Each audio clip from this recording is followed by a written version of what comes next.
Welcome to Spirit School. I'm your mentor, Danielle Sarank, also known as the Squamish Medium.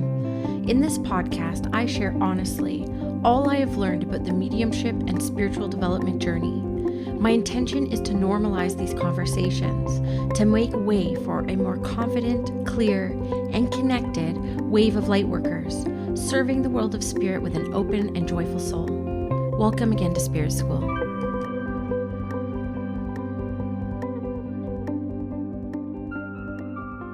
Hello, everyone, and welcome to your March 2022 Spirit Messages. Welcome back to the Spirit School podcast. I'm so excited that you are here. So first, I want to take a bit of a temp check. Who here has felt personally attacked by 2022 so far? Just raise your hands. Just raise your hands. This is going to be a big part of the theme for the month of March. Just kind of starting to reconcile, starting to move more into acceptance of what is and what has transpired, and moving through these emotions in a very healthy way. For me personally, I have gone through what I call a dark night of the soul. I would say that November is when it really started.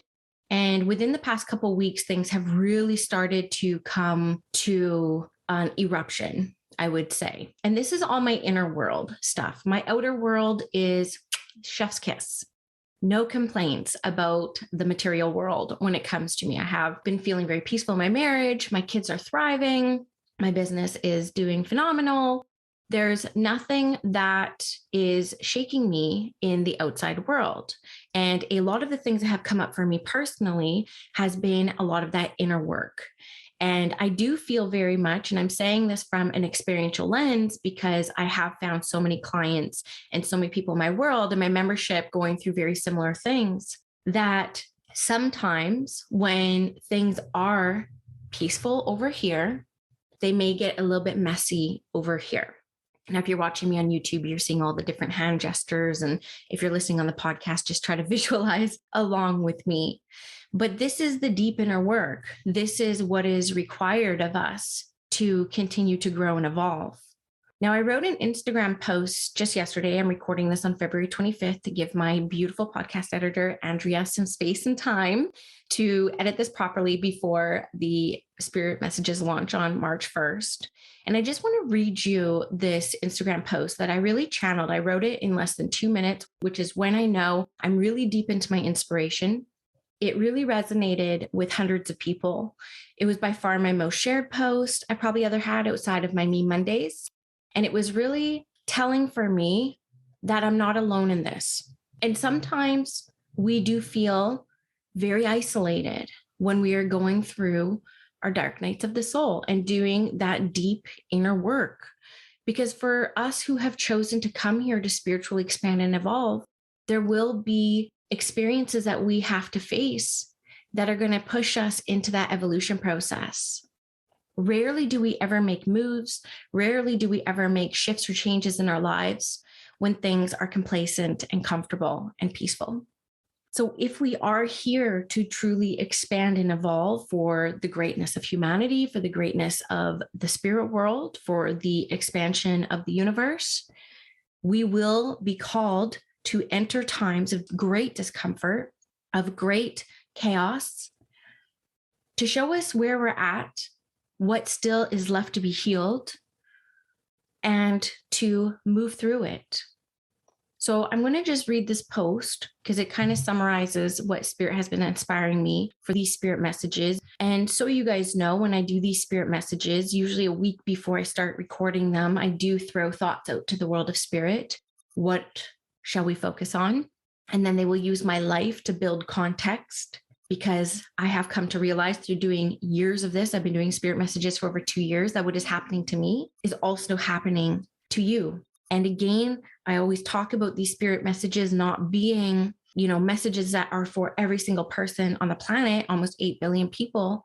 But I do trust in the intelligence of our souls and the intelligence of the world of spirit. And those who will be drawn to listen to this will find something that resonates with them, and potentially a message or a phrase or an experience that I share that supports you on your healing journey as well.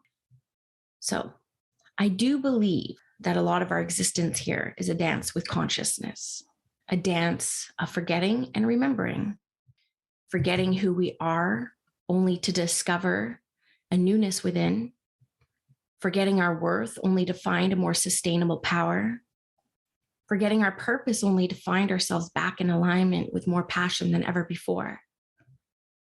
Some may call this a dark night of the soul, others, the deep transformational inner work. Those times of forgetting who you are and why you're here can be deeply painful and confusing, like you're spiraling with nothing to hold on to, out of control. And control is overrated. So who am I? What do I have to offer this world anyways? And there is no light without darkness. And we're mostly taught to avoid the darkness and to focus on the light. It has taken me many years of recognizing my cycles of exponential growth to understand that there is no expansion without contraction. And often when I find myself in my own dark nights of the soul, whether it lasts days or weeks or months, it doesn't last forever. And on the other side is often where we desired to be all along, but we couldn't put a name or feeling to it. It's better than we imagined. Honor your dark moments. See beauty in the times of shedding past versions of yourself, just like the snake skin. There's beauty in the darkness because without it, we can't fully embrace our light in its fullness. This is part of the spirit messages around this, is how so many of us were never taught how to process our messiness. A lot of women, in the divine feminine is very messy. It's chaotic. We look at our bleed cycles, our moon cycles, and men who are really tapped into their divine feminine will experience this as well, which there's a lot of men who are drawn to my body of work. And so they are very much included in these spirits messages, especially when it comes to these cyclic ways of being, because we all have divine feminine and masculine within us. And we're really told about the material world that it's not safe to be messy. I have been judged so harshly before that if somebody doesn't like one thing I say, they vacate my world altogether. And that for me is always very telling of somebody who hasn't really done that deep transformational work around forgiveness or acceptance. And though they may be projecting a lack of acceptance on me, it's very telling of the inner world of where they may be lacking acceptance within themselves. I used to teach a lot of this myself, early in my development days and early in my teaching days, just focus on the light, just focus on the light. And to a lot of extent, I very much believe that. But we can't avoid the shadowy shit because it sits in our body. It stays there. It's just there, unprocessed. And she's going to come up eventually. Eventually, she will come up. And so one thing I've been really working on for the past, maybe about a year, ever since I experienced grief for my first time and having to kind of like process that grief and not avoid it and not bypass it and not light wash it so that I can move forward in my experience more full, feeling content inside, like really kind of like honoring that grief. And I will say to you that there were sounds that came out of my body that I'd never heard before when I experienced grief. It was this rawness that I had never experienced in my life. And as I have been doing big work around connecting in with my feminine even more, you'll notice if you're on the YouTube, I do align a lot with red, the color red, when I'm really doing that deep feminine work. And one thing I've noticed through doing my vocal coaching and my public speaking training is that there are different exercises that get us to real deep depths of ourselves and sounds that escape our body that have been suppressed for a lifetime come up and come out, and how vulnerable that is. And a lot of us are told it's not safe to be vulnerable. They might see us too much. We might be a little bit too seen. And even though the deep human desire is to be seen, being seen in that light doesn't feel safe. But the truth is, we're just controlling when we want to be vulnerable and when we want to be seen. And that really defeats the purpose of being seen in your fullness and your authenticity. And so one thing I hear a lot about my teachings and one thing I hear a lot about my Instagram lives and in my classes, people constantly say, you're so vulnerable. Thank you for sharing your vulnerability. And the truth of the matter is, I think that being vulnerable is such a natural state of my being because I don't feel like I'm being vulnerable. I feel like I'm just sharing authentically. And it surprises me when people say, "Oh, you're so vulnerable," because that word vulnerable in itself has like this charge behind it that it's taboo, right? It's stuff that you only say in your close-knit circles. But what if we were to come out of the cave, so to speak, and share our vulnerability with those closest to us and start to expand out further and further and further and further? And then a lot of us start sharing ourselves a little bit more authentically and a lot more vulnerably out in the real world so that people feel less alone. When I posted this, I think I had like 40 comments. I had like 20 shares on this post, which is really high considering my audience is only like 6,000. And it was very telling to me how many people reached out to me saying, "Thank you. I've been experiencing this as well." So if I hadn't put myself out there to tell people about my dark night of the soul and the realizations that I've had around it, these people may not have been seen and they may not have felt safe to process what was coming up for them. And so what I really have been kind of like uncovering is I've been connecting even more with my culture, with my indigenous culture and like the traditional teachings of being in that way, is it isn't all light and rainbows and butterflies. Some of it is dark and messy. Some of the intrusive thoughts that we carry around us are messy and they're dark and they feel very out of character for us, but they are within us. We can't avoid them. And maybe some of these intrusive thoughts and these self dialogues that we have with each other are just extreme because we've been repressing them for so long. And what would the world look like if we were all processing things as they were coming in and being vulnerable and sharing things and releasing it from our body so that we don't have to carry it anymore? You know, in the past few weeks, I have been really struggling emotionally. And I was really beating up on myself because I was questioning if I even had depression because my life is beautiful. Am I creating drama where drama is not created? And I ended up going into a really deep breathwork session that cracked me open. And there were sounds that came out of me that I didn't even know existed. And there was like an aspect of me that even though I'm very public and I share things very consistently, I couldn't see her for a long time. And she came out through sounds. And I will tell you, I had headaches for 2 weeks straight. Every morning I would wake up with a headache, and I tried everything to change my lifestyle. I changed my food. I changed my evening habits. I went to bed earlier. I started drinking liters of waters, and I was taking Advil every single day. And then once I gave myself that space, it's almost like, why are we brought to our knees sometimes? You ever lean into devotion only when your life is like crumbling around you? There's a reason for that. And there was like a crumbling happening all around me. And it brought me to my knees and it pulled me back into devotion. I said, "Danielle, take a seat. This is being presented and offered to you through a class that I was in." And I will tell you, I've only done breathwork once before, and it did feel very vulnerable for me. And I've had people offer me free breathwork sessions ever since then, but I've been too scared to be that raw in front of people. So there was an opportunity for me to enter a breathwork space and to find myself. And it was one of the most powerful experiences I've ever had in my life. And I was cracked open, and again, sounds escaped me that I'd never heard come out of me before. And my headache started to go away. And I started to feel peaceful. And it made me kind of realize that there is nothing out in the external world that gives me the inner peace. And that is a quote by Melanie Ann Layer. I want to give credit where it is due. And I don't know if she originated it or got it from somewhere else, but it really hit home for me because I see this happen in my clients a lot. When we're spiraling out of control and we feel like we don't have a grasp and we don't have a handle and we're not in control, what do? We effort more. We work harder. We work longer. We try to recreate things where things may not be recreated.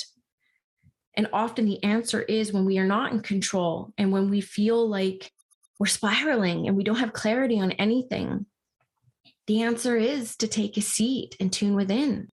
And I know that that's going to land differently for different people, because for me, when I heard that, it sounded like something everybody says. right? It's like too obvious. Yeah, go within, go within, go within. But there's different ways to access that inner world. And I was surprised. I was surprised because I was surprised that this modality really brought me to myself. And I came out new. I feel so new. I feel more powerful than I ever have before. And I know that power won't sustain. Life will happen. Things will come up. I will find myself back in that cycle because we are cyclic beings, especially for us women who have our cycles. And even in the wise years, when the bleed time is over, we're still in cycles with the moon. And men who have tapped into their divine feminine are still in their cycles.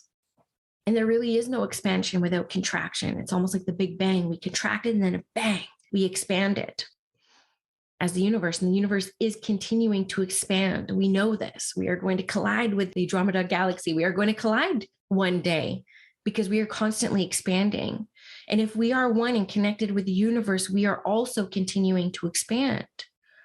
But not everyone has signed up in this lifetime to expand.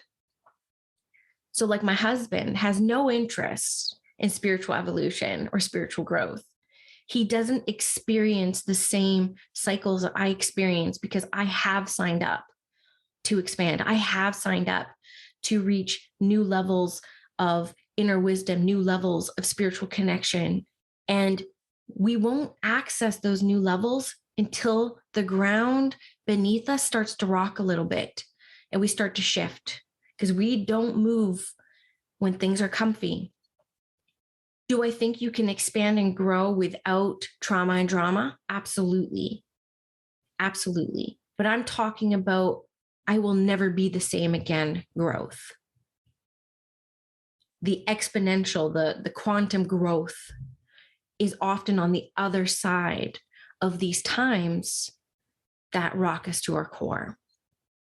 So I wrote it in this post. I have recognized through my cycles that whether my dark night of the soul lasts days, weeks, or months, this latest one lasted months. It was probably the longest one I've ever had. It doesn't last forever. It's almost like having a newborn baby and they have like these consistent sleep cycles. And then once you have that consistency, they shift it. And it's unpredictable again. Anyone who has kids knows what I'm talking about. Oh, you're going to go down to 2 naps now? Okay. So you move along and you can plan life around like the 2 naps a day. And then all of a sudden they're going down to 1 nap in the midday, completely different time. And you have to reshuffle life again one more time. And then all of a sudden, oh, we're done with naps now. Okay. So I don't get any of that time. And you have to reshuffle things all over again, right? Teaching us about patience and flexibility and the fact that we are not in control and surrendering over to something that is greater than us, which is our children. It's very much the same on this path. And I remember that one of the biggest struggles in my decision to take the leap to go full time in this, because I am completely feeling in alignment with my soul's mission by doing this work full time. And at some level, when I was in corporate, I knew that there was no certainties or guarantees about it, but my job was very comfy. I could have retired there. I had a great career, great reputation. And man, it was hard to make that leap and that shift because it was cozy. And I used to rock things hoping they would fire me. I used to hope that they would find out I wasn't as great as they thought I was. And I remember telling my boss, who's one of my greatest mentors, and I adore her so much. And I remember saying, I'm not good at my job. I'm not. And she was so disappointed because she was like, you're the best I've ever had. I don't know why you don't see that in yourself. And what I was doing is I was trying to fabricate these experiences that would force my hand. Anyone who's tried to leave a relationship, men do this a lot when they're trying to break up with their partners. They'll like almost force the woman's hand to break up with them. That is very low in the emotional intelligence realm, and that is very low in the spiritual maturity realm. This is how come my guides have never told me what to do, and they have never given me the answers. Never. Because what they require of me is to have divine free will to make these decisions myself and trust that I will feel more powerful if I make these decisions myself. And I'm very grateful that they have led me in that way. And I'm very grateful I had to go through the incredible discomfort of resigning from literally golden handcuffs. But the work doesn't stop there, because there are going to be more things asked of me, because I have a feeling of where I want to go in my life. And where I want to go is far from where I'm at now. And there are going to be times that are going to require me to crumble and rebuild constantly, because that's what's going to create that real sustainable power within myself. Went through a lot of wounds around rejection. So again, I'm saying this from a more experiential lens, because I feel, again, so many of you will resonate with what's been happening with me for you. And I was surprised that when I came out of this cave, and when I came out of this experience of like really connecting in with myself once more, I didn't feel that rejection. I was faced with a situation that was the same situation that was happening, a couple months before. And I reacted completely differently. My nervous system did not falter at all. And I remember messaging my assistants and saying, I've grown. Like, spirit brought this experience to me, and I'm not conceding. And my nervous system is not activated. And I have clarity around this. And that was because I allowed myself to get triggered to a point where I couldn't get out of bed for a day. And I had to give myself that space and that grace to process what was coming up and not stuff it down and not power through. I feel like so much of our spiritual burnout that we experience is because we continue to try to push through constantly. And it's not good for anyone. Because if we push through, people don't get the best of us that they hope to receive from us. We don't get the best of us. It can drain us on the flip side of that if we're not careful with it. And this has been one of my biggest things in my business that I've had to really sink into. Was I would show up for every class, every session. There was a point where, like, I wonder if people would be mad at me if I had to move this.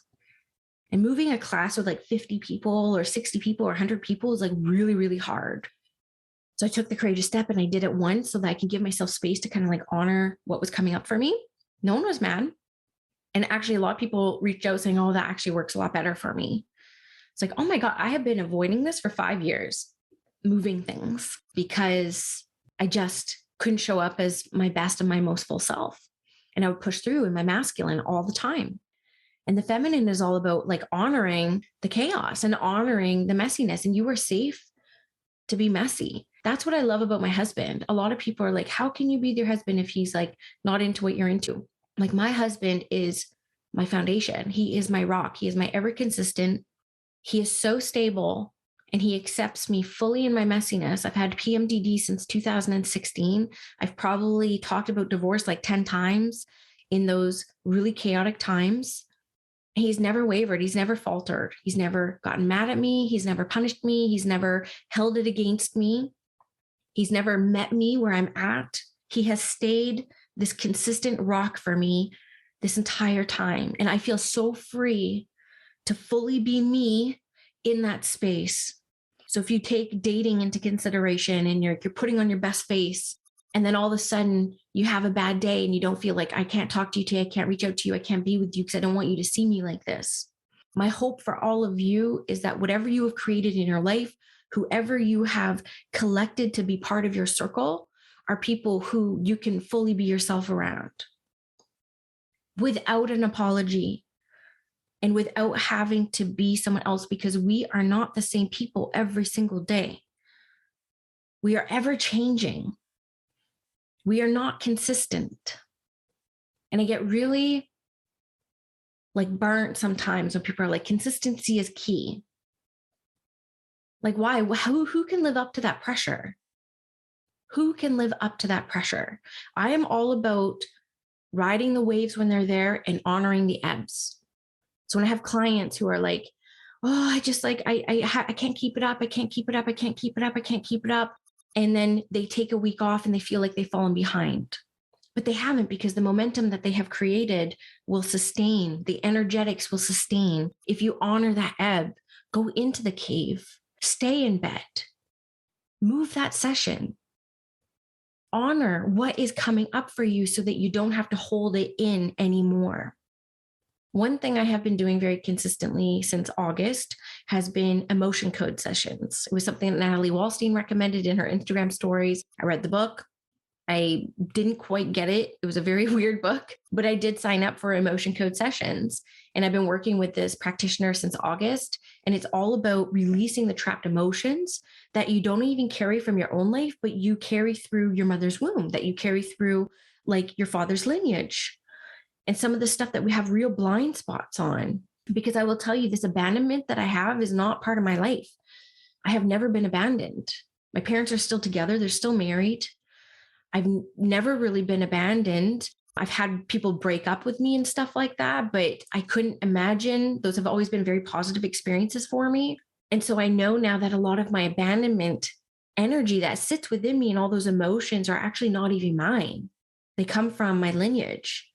And so sometimes we do have blind spots, which is why we hire coaches, which is why we hire mentors. Even though we have all the spiritual tools to technically process this stuff, we do have blind spots. And so I do work with 2 healers every single month that I deeply trust to help me keep my energy right so that I can hold space. I'm holding space for 200 people right now. That is double with what I was able to hold last year. And I don't know what it's going to mean for next year, but I know that if I continue to honor myself, if I continue to meet myself and not bypass things and process things like I've never processed them before, I do feel, based off of the evidence of my past, that I will be able to show up more powerful, more in my power. Spirit will be able to come through more clearly because there's going to be less barriers and walls. And I may be able to hold space for 500 people one day. I mean, I can't even imagine. Sounds like a dream, to be honest with you, because I love this work so much. And so I have to kind of work with other people to help me keep my energy right so that I can show up fully and authentically with all these people looking at me and all these people kind of tapping into my energy. So don't be afraid to ask for help, right? I wrote a newsletter about this last week about how I found abundance through hiring out people to do my laundry every Friday. Now my weekend isn't compounded with like 5 people's laundry. I'm including my dog because she goes through a towel a day because I take her to the river every day. And how abundant that is, because now I'm circulating money out of my town, which creates abundance. And then I free up about 6-7 hours of my life over the weekend. How abundant is that? I am a woman and I want to have it all. I want to have a career. I want to have a gorgeous marriage, and I want to have thriving children, and I want to, have hobbies to pursue and friendships to nourish. But we can't do it all ourselves. So why not ask for help? So this is a little bit of a different energy as far as the spirit messages go. I really, truly hope that they do resonate with you. I hope that through me sharing some experiences I've been having and some of the epiphanies that have been coming up for me, that you will feel inspired to maybe let yourself cry. Sit in that chair, do a breathwork session, meditate, go within, right? We're always going to the angels and the guides and the ancestors for everything. And I will tell you, they are always going to point themselves back to yourself, always. So don't be afraid to meet her. You take 3 breaths into the heart. Megan Waterston talks about this technique in her book, Mary Magdalene Revealed and Reveal. And she talks about the 3 breaths to get into the heart space. When my voice coach and my public speaking coach took me through this exercise of bringing through these sounds that are very guttural, I cried because I realized I have not given myself the space to go within myself that deep for a long time. And that was not the intention of the exercise. And it reminded me of grief, and it made me realize that there was still some grief kind of stuck inside of me that hadn't quite been processed. And it was a very vulnerable exercise for me. So I hope you enjoy these spirit messages. I hope you feel okay that even though things are messy, that's okay. You're going to move through it. It's not going to last forever. And depending on how you choose to show up for that version of yourself will be very indicative of what will happen next for you. Okay. If you're interested in some of these topics that I talk about, I have to plug the Spirit School Collective. I have my personal voice coach coming on to teach a 90-minute workshop on turning stage fright into stage joy on Friday, March 4th. So it's just a couple of days after this messages lands. I'm also having my emotion code practitioner who I've been working with since last August come teach a workshop on the emotion code in April. We also have some sisters in the circle who are teaching workshops on expressing your like vocal toning and singing. And we had some shamanic drumming last month, and we had some oracle card training yesterday. I also teach a couple classes a month just based off of, the energy of the collective, of the group. And it's just a lot of fun. It's a beautiful community. You can join anytime, cancel anytime. It's currently $111 a month. Price does continue to go up as I continue to kind of evolve. And the more that I'm able to kind of bring into that space and the more impact I see that I can create, the prices tend to go up with the value that is brought to the table. But yeah, it's one of my favorite things I have going on in my business right now. So if you're interested in getting more from me, come join the Spirit School Collective. You can go to myspiritschool.com to go see some courses and programs that I have available on there as well. And my hope for you over the next month is to do this deep inner work, because we are coming out of the winter, right? In the Northern Hemisphere, we are coming out of the winter. We are coming into spring. So this is going to be a big month of tying up all the things that were coming up through us through the depths of the winter. And then the birthing of the renewal coming up in the spring. If we're living in natural rhythm with the cycles of Mother Earth, it's going to feel really freeing come the end of the month if you're not afraid to do this really deep inner work. And if you're not ready, that's okay. Another opportunity will come up, I promise you. So I love you. I leave you. I will see you on the next episode of Spirit School. I really hope you enjoyed this episode of Spirit School. If you did, please leave me a review and a rating wherever you're listening to this podcast. And if you do feel called to share this with your friends, thank you for tagging me on Instagram at Squamish Medium so I can also share. It really helps get the word out about the podcast. If you're interested in working with me in my one-on-one mentorship, a reading, or all the various programs that I run, you can go to squamishmedium.com or check me out on Instagram at Squamish Medium. The link in the bio has everything I am currently working on in service to the world of spirit. Have a great day, guys.